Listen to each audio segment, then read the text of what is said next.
The Blazers season is done, the daily uploads have begun, and I'm gonna give my take on a lot of different things, but first, I wanna know what you think. What's going on, everybody? Welcome to this episode of Blazers Pulse. If you don't know what Blazers Pulse is, it's a series that I do pretty infrequently. I don't do these all that often, but I do them at key times during the year to get a feel for what you, the fans, think. Basically, I'm getting the pulse of the fan base. That's what this video is.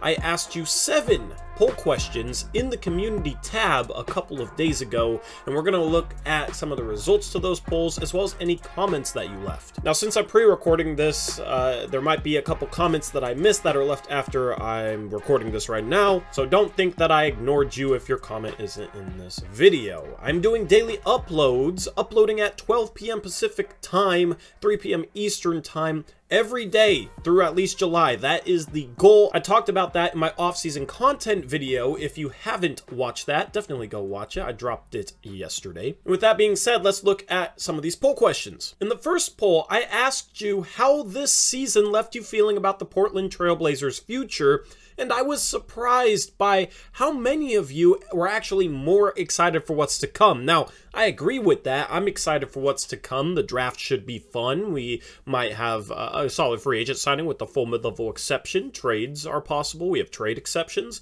There's a lot of possibilities for the future. And broke out this year. There was a lot of reasons for optimism, but I'm surprised as to how heavily skewed this poll result was. 88% of you are excited, 2% of you said it didn't change anything for you, and 10% of you thinks that the Trailblazers' future looks bleaker. I don't agree with that whatsoever, and it seems like most of you don't either. The one comment left on this video, shout out to Eric's mom, Charlene. She says it was a tough year to watch, but Dame's speech made it all better.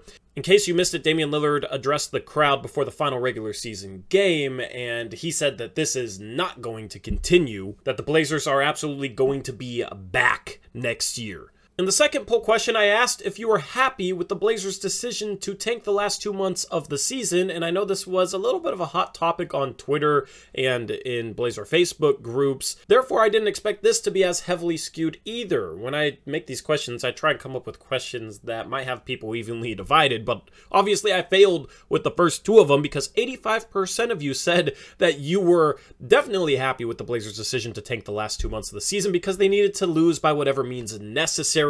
The next closest option was just 8% of you thinking that you weren't happy with it, that you understand it, but it sucked. And yeah, it definitely sucked, but I was very happy, and the Blazers obviously came out with a pretty dang good result with the 6th best lottery odds. Hopefully they're rewarded for their tanking efforts with a top 3 pick. The one comment on this poll sums it up perfectly. Michael Kroll says it was good because we needed to take a step back to take a step forward. I think the saying is 1 step back for 2 steps forward, but yeah, that the notion is 100% accurate, and hopefully the Blazers are able to take those 2 steps forward. Obviously, we're going to have to see how this offseason pans out, but it should be a pretty competitive team. You have players that are more bought into Chauncey's system, in my opinion, and I think you're going to see a better defensive team next year, at least a team that continuously competes, which unfortunately we can't say about this year's team before the trade deadline. In the third poll, I asked you which one of our big off-season events / live streams you're most excited for, and 62% of you said the draft lottery. I was a little bit surprised for that. It's funny because we've never actually had a big, meaningful draft lottery stream. I've never looked at the draft lottery as one of our big streams of the year. Normally, I just look at the trade deadline, the NBA draft, and NBA free agency. Those are the 3 big streams of the year, but this year we have a 4th one, obviously, with everything on the line for the Portland Trail Blazers. Hopefully, we're talking about 2 picks going into lottery day. The Pelicans need to lose against the Spurs or against the Clippers / Timberwolves, whichever one of those teams loses their first playing game. I don't know if I'm excited for the draft lottery stream. I think I'm more nervous, but it's definitely going to be something that we've never seen here at Blazers Uprise. Hopefully you're able to make it for that stream. This poll was just a little plug in the community tab and in this video for those live streams. We'll be streaming the draft lottery, we will be streaming the NBA draft, and we'll be streaming free agency. I'll have unique graphics for all of those, so hopefully you're able to tune in. No comments on that poll, so in poll number 4, I asked who would be your first overall pick for the Trailblazers if the NBA draft was held today? And 62% of you said Jabari Smith. I would have said that 3 days ago. However, I now have Chet Holmgren as my #1 player on my big board who I'd take with the Portland Trailblazers first pick. Okay, obviously this is going to be a debate for the next couple of months, especially if we end up in the top 3 in the draft lottery. But 23% of you said you would go with Chet Holmgren, 14% of you said Paolo Banchero, and then 1% of you said Jaden Ivey. Nobody voted for the other option, so I didn't put it on here. I'm not surprised by how much of the vote Jabari Smith got, but I do feel like some of his potential weaknesses are being overlooked a little bit compared to Banchero and Holmgren. I would be fine with any one of these 3 guys being the #1 overall pick. I think they're all pretty even. It changes pretty regularly for me on who I like the most, but right now I would have to go with Chet. The 5th poll question, I asked, do you feel comfortable with a Lillard-Simons backcourt in the future? And 57% of you were confident, but only if they got a good defensive front court. I lie in between that and the most positive option, which is yes, they're going to be just as good as Dame and CJ. And most of you voted for one of those 2 options. A whopping 84% of you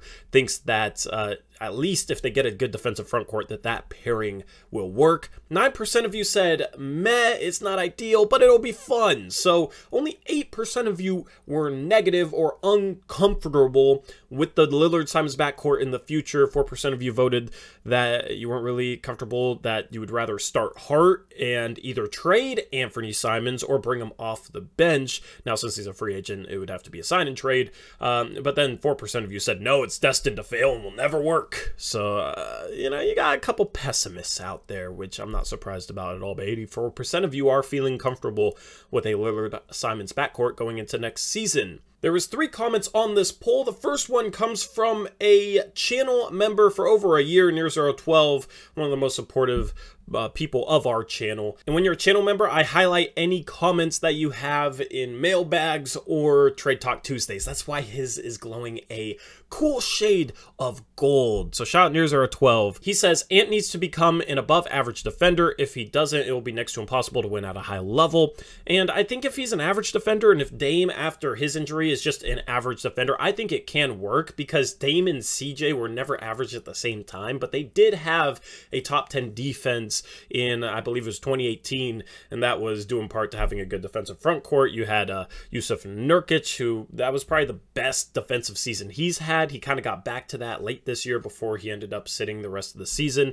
And then, of course, you had Aminu and Harkless on that team, who were very, very good defensive players. So I still think if you get a good enough defensive front court, those guys can just be average, and it can be a good enough defense. Shout out to Prince Donnie, a channel member for less than a year, but a channel member nonetheless. That's why his comment is glowing red. He says, Simons can shoot, also more athletic with a willingness to pass attitude. I see scoring a bit easier with Simons next to Dame. They upgraded him from 6'3" to 6'4" now. He can do Devin Booker type damage.